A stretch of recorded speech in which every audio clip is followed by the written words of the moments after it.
Number three, people who are pretty much incompetent can earn more money if they were just more secure, right?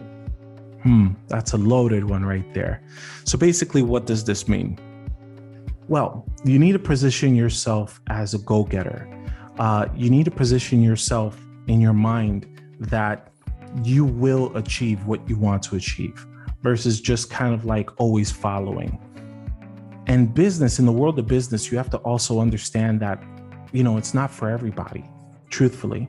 There's many who aspire to be, but then when you zoom out really like 3,000 feet and you look at your lifestyle, what is it that you feel most comfortable in?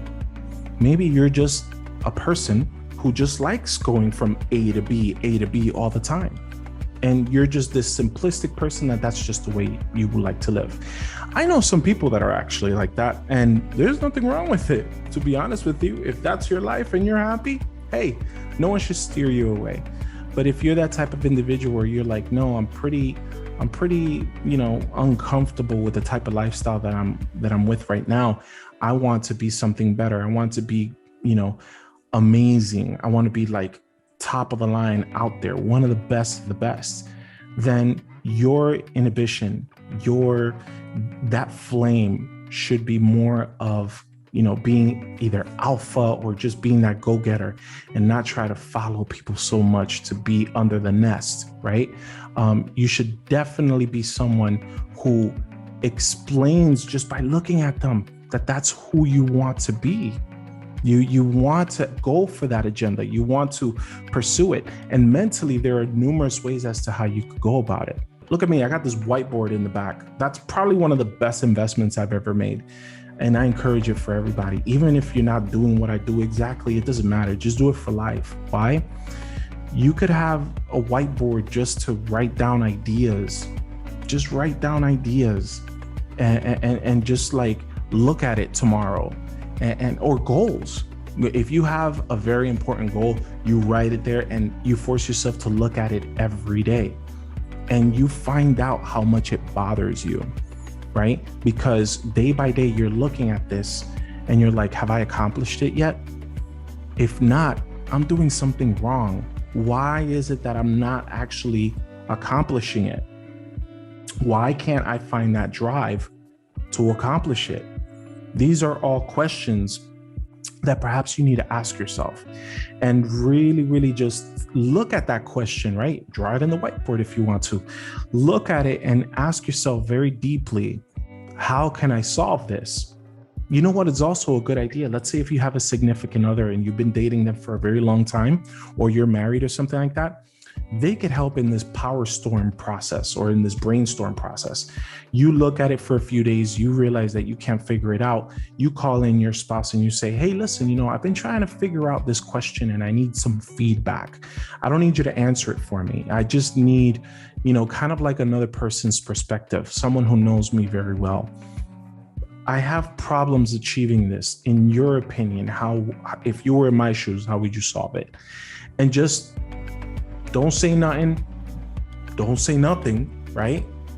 Just be quiet entirely. Because if you say something, then you're disrespecting the criticism that they're giving you. And then you're going to miss out on the opportunity. Just listen entirely, no matter how crazy it sounds, right? But you just absorb it.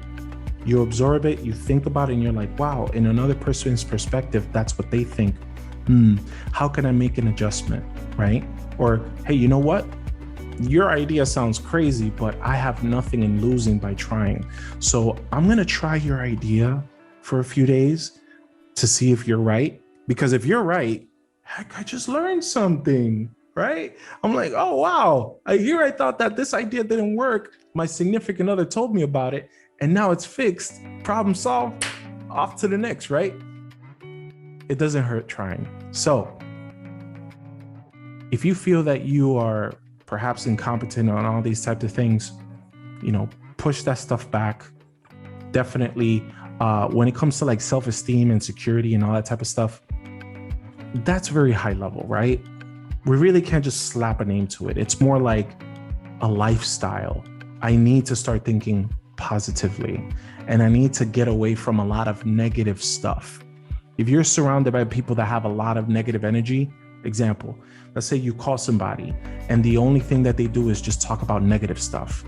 Like you're like, hey man, what's up, man? How was your day? Nah, we did this. And it's always like complaints, right? Always complains. I'm not saying cut them off. I'm not saying that. I'm saying minimize it, because what you need somehow, some way is just positive energy, just positive. Just be like, all right, I feel like there's just too much negative stuff going on. Let me try to trick my mind for a second that everything is going to be okay. Everything will be okay. There's no tricking about this. Everything will be. You got to believe it, right? And then you look through your phone book or whoever. You have to have someone in your phone book that at any given time, you could pick up the phone, talk, and it's always a positive conversation. Sometimes when you're having a bad day based on you trying to achieve a goal, sometimes you just need an outlet of just positivity. It could be this channel. It could be anybody. But the point is that they will always, like how they call it, they'll always big you up, right? It's always, hey, king, hey, queen, you're the best, no matter what day of the week it is, right? You need those type of people so that your energy will always maintain positive and you solve your problems always in a positive form.